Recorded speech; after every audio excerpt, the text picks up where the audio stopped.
বাবু, দীপাঞ্জন বাবু, মমতা বন্দ্যোপাধ্যায় সমর্থন করছেন কি না করছেন সত্যি তা কোনো অফিসিয়াল ডকুমেন্ট, সরকারি কোনো রিজয়েন্ডার অথবা বক্তব্য আমাদের কাছে কিচ্ছু নেই। বিনীত গোয়েল রাজ্যের এসটিএফ এর প্রধান, তারও কিছু নেই। কিন্তু দীপাঞ্জন বাবু, এখানে একটা প্রশ্ন, এই মুহূর্তে যে দেশটা হাতে পরমাণু অস্ত্র পেতে চাইছে, ঘৌড়ি পেতে চাইছে পাকিস্তানের কাছ থেকে, খোলাখুলি স্পষ্ট, যে দেশের মিটিং এটা আলোচনা হচ্ছে, একেবারে মন্ত্রী পর্যায়ের মিটিং আলোচনা হচ্ছে, সেই দেশটার থেকে একটা জঙ্গি সেই দেশের সরকারেরই, মানে যে দেশের সরকার এই আলোচনাটা চালাচ্ছে সেই সরকারেরই রাস্তায় বাজারে ছেড়ে দেওয়া একটা জঙ্গি এই মুহূর্তে ভারতের মাটি থেকে সাহায্য পেতে চাইছে, এই পশ্চিমবঙ্গের মাটি থেকে স্পেসিফিক্যালি সাহায্য পেতে চাইছে। দীপ্তাশবাবু, বিপদটা কিন্তু একেবারে দোরগোড়ায় বলতে যা তাই, এটা কিন্তু পাতি রাজনীতি দিয়ে আটকানোর বিপদ নয়।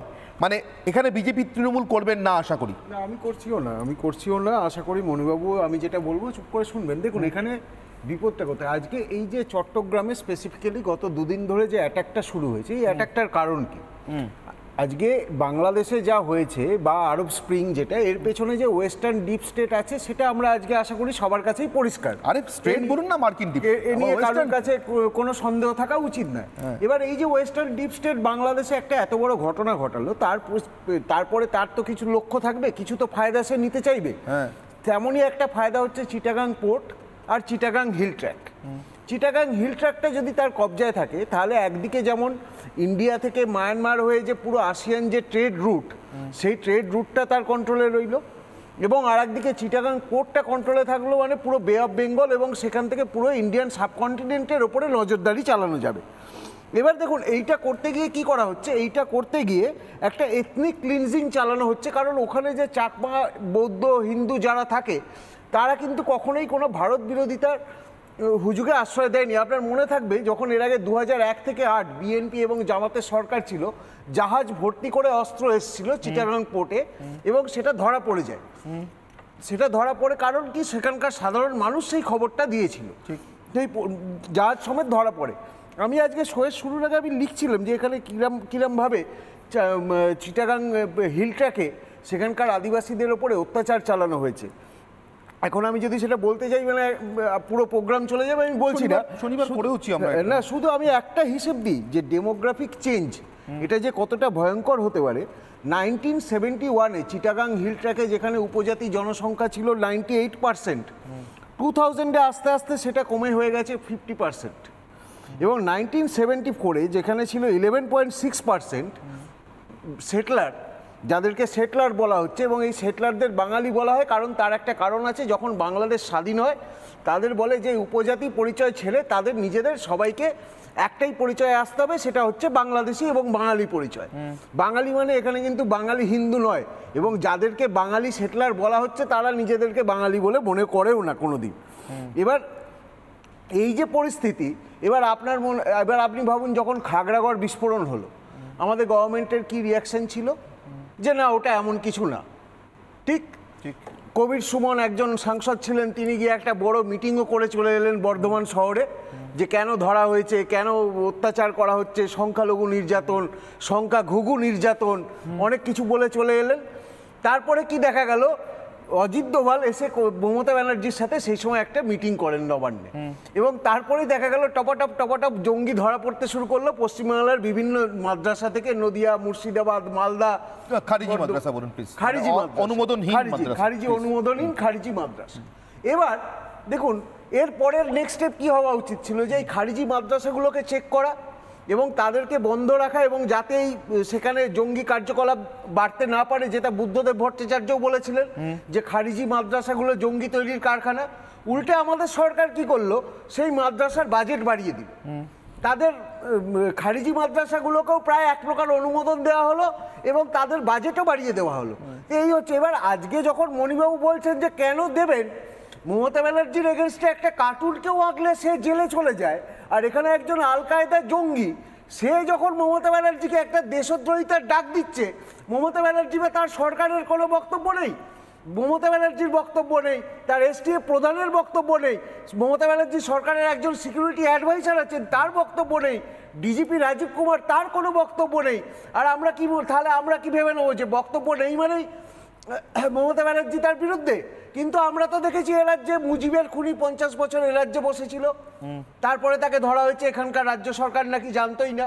আমি শুভজিৎ বাবুর কাছে যাব। শুভজিৎ বাবু, এই বক্তব্য না থাকা, আহ্বান আসা, অথবা মণিশঙ্কর বাবু মনে হয় কিছুটা হয়তো হালকাভাবেই দেখছে, সেটা রাজনৈতিক বাধ্যবাধকতার কারণে, তার মতাদর্শগত কারণে দেখছেন, নাকি এভাবে দেখে স্বস্তি পেতে চাইছেন আমি জানি না, কিন্তু যে কোনো কারণে আমি তিনটে ঘটনা, শুভজিৎ বাবু আপনি আন্তর্জাতিক সম্পর্ক বিশেষজ্ঞ, আপনার খুব ভালোভাবে জানা আছে, তবু আমি একটু সাধারণ মানুষের জন্য তিনটে ঘটনা পর্যায়ক্রমে। 11ই সেপ্টেম্বর বাংলাদেশের পার্বত্য অঞ্চল অর্থাৎ চট্টগ্রাম, রাঙামাটি, বান্দরবান এবং খাগড়াছড়ি এলাকাতে একদম উল্লেখ করে, নাম করে মার্কিন ট্রাভেল অ্যাডভাইজারি দপ্তর থেকে নোটিশ জারি করা হলো মার্কিন নাগরিকদের জন্য এইসব এলাকাতে ভ্রমণ করা বিপজ্জনক। কেন?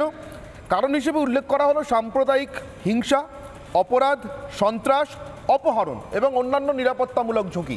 যদিও 11ই সেপ্টেম্বর বাংলাদেশের নির্দিষ্ট করে চট্টগ্রাম বা পার্বত্য উপত্যকা এলাকাতে, রাঙামাটি এলাকাতে কোনো বিশেষ করে হিংসার ঘটনা শোনা যাচ্ছিল না, আলাদা করে যে ঘটনা আমরা গত কয়েকদিন ধরে দেখতে পাচ্ছি।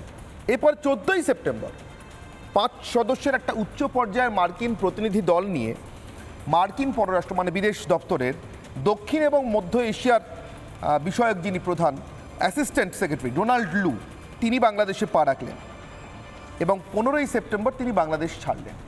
ঠিক তার 3 দিন পর থেকে 19শে সেপ্টেম্বর থেকে শুরু হলো ভয়ঙ্কর রক্তক্ষয়ী এই গণহত্যা খাগড়াছড়ি এবং চট্টগ্রাম অঞ্চলে, বিশেষ করে পাহাড়ি এবং উপজাতীয় মানুষদের একদম কেটে সাফ করে দেওয়া, সোজা কথায়। সত্যি কি এই যোগাযোগগুলো এখনও বুঝতে আমাদের অসুবিধা হচ্ছে? মার্কিন ডিপ স্টেট কী চায় বাংলাদেশের ভিতরে তারা যাদেরকে মুক্ত করেছে তারা আমাদের দেশে কী চায়, এই যোগাযোগগুলো আমরা এখনও বুঝে উঠতে চাইছি না কেন শুভজিৎবাবু? কারণটা কি? দেখুন, আমি আগে একটুখানি বলিনি, যদিও স্ট্র্যাটেজিক আসপেক্টসগুলো নিয়ে ডিসকাশন হয়েছে, কিন্তু আমার মনে হয় যে ডটসগুলো আপনি দিলেন সেটা কানেক্ট করা তো কানেক্ট করা ছাড়ার কোনো উপায় নেই, এবং সেটা খুব ওয়েল কানেক্টেড। ইভেন ডটসগুলো যে মার্কিনিরা কী চায় বাংলাদেশে, মার্কিনিরা পাকিস্তানেই বা কেন তাদের এত বেশি তারা ফান্ডিং করে, এবং তারা সাউথ এশিয়াকে নিয়ে তাদের কী চিন্তাভাবনা, তারা চায় যে ইন্ডিয়াকে ব্যালেন্স করতে, যেটা আমরা আন্তর্জাতিক সম্পর্কের ভাষায় বলি যে India is becoming a very big emerging power, যেটা আমরা এগেইন আন্তর্জাতিক সম্পর্কের ভাষায় বলি। সেই এমার্জিং পাওয়ারকে কোনো না কোনোভাবে তাদেরকে একটা জায়গায় নিয়ে এসে বক্স করতে হবে। সেই বক্স করার পুরো প্ল্যান হিসাবেই কিন্তু বাংলাদেশ এবং পাকিস্তানের প্রতি একটা আউট অফ দ্য ওয়ে গিয়ে সখ্যতা বাড়ানো। এবার আপনি যদি দেখেন যে বাংলাদেশের বেশ কিছু স্ট্র্যাটেজিক পয়েন্টস আছে, যেমন চিটাগং হিল ট্র্যাক্টস এবং এন্টায়ার চট্টগ্রাম এরিয়া, কক্সবাজার, সেখানে সেন্ট মার্টিনস দ্বীপ রয়েছে। পাকিস্তানে আপনি জানেন সেখানে এন্টায়ার খাইবার পাখতুনখোয়ার যে আফগানিস্তানের সাথে যে বর্ডার, সেই এরিয়াতে তারা চায়। আমরা চাবাহারে গিয়ে পোর্ট বানাতে চেয়েছিলাম, সেই পোর্ট পর্যন্ত রুখে দেওয়া হয়েছে, এবং আমাদের হিউজ ইনভেস্টমেন্ট এই মুহূর্তে বাংলাদেশেও রয়েছে। এখন সমস্যা হচ্ছে বাংলাদেশ সরকারের সাথে ভারতের, এগেন যদি আপনি বুঝতে চান যে আমাদের যে বাইল্যাটারাল রিলেশনশিপ একটা অন্য পর্যায়ে ছিল শেখ হাসিনার সাথে, কারণ আমাদের যে আইডিওলজিক্যাল যে আমরা বলি যে মুরিং, সেটা মেলে বাংলাদেশের সাথে আমাদের ইন্ডিয়ার, কারণ আমরাও ডেমোক্রেটিক ভ্যালুতে বিশ্বাস করি, এবং মুজিব তনয়া শেখ হাসিনা তিনিও অ্যাপার্ট ফ্রম তার যা হয়েছে কারাপশন হ্যান ত্যান সেটা ছাড়া। কিন্তু আমি আপনাকে এবার নিয়ে আসি যে একটু ব্যাকড্রপে, যে এটা তো গেল আপনার এই যে স্ট্র্যাটেজিক ডিসকাশনটা, যে এই ডোনাল্ড, এবং আপনার মনে থাকবে যে আমেরিকান যে অ্যাম্বাসাডার ছিলেন ঢাকাতে, বাংলাদেশে আমেরিকান অ্যাম্বাসাডার টু বাংলাদেশ, তার নাম পিটার হাস। সেই পিটার হাস বারবার ইলেকশনের সময় বিএনপির মহাসচিব ফখরুল ইসলাম আলমগীরের সাথে মিট করেছেন, জামাতের লিডারশিপের সাথে মিট করেছেন, সবার সাথে মিট করে চাইছিলেন, ওদের বক্তব্য হচ্ছে এরা সবাইকে এক জায়গায় এনে একটা নিউট্রাল ইলেকশন করাতে চান।